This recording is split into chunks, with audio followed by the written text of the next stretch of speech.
शामराव प्रज्ञासागर भोसले यांची अंतरवाली सराटी येथे मनोज जरांगे पाटील यांच्याशी भेट।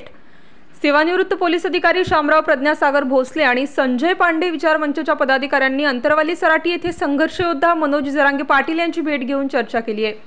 यावेळी मनोज जरांगे पाटील यांनी शामराव भोसले यांना शुभेच्छा दिल्या। शामराव प्रज्ञासागर भोसले हे देवळाली विधानसभा निवडणुकीसाठी इच्छुक असून माजी पोलीस महासंचालक संजय पांडे विचार मंचच्या वतीने राज्यात निवडणुका लढवण्यात येणार आहेत। त्या दृष्टीने शामराव प्रज्ञासागर भोसले आणि पदाधिकाऱ्यांनी अंतरवाली सराटी येथे मनोज जरांगे पाटील यांच्याशी चर्चा केली। राज्यातील स्थिती पोषक असून त्यासाठी आपण सहकार्य करावे असे शामराव भोसले यांनी चर्चेत स्पष्ट केले। यावेळी मनोज जरांगे पाटील यांनी शुभेच्छा देत पुन्हा भेटणार असल्याचे सांगितले। त्यामुळे संजय पांडे विचार मंचच्या पदाधिकाऱ्यांनी समाधान व्यक्त केले। यावेळी शामराव प्रज्ञासागर भोसले यांच्यासह मंचचे उपाध्यक्ष भीमराव पवार, आनंद पवार, फ्रान्सिस खंडागळे, कोपरगावचे प्रहारचे जिल्हाध्यक्ष संजय शिंदे, तेजस साळवे, शिवम पवार, हर्षल जोशी आदी उपस्थित होते। नाशिक स्टार न्यूज साठी विजय खंडागळे, नाशिक।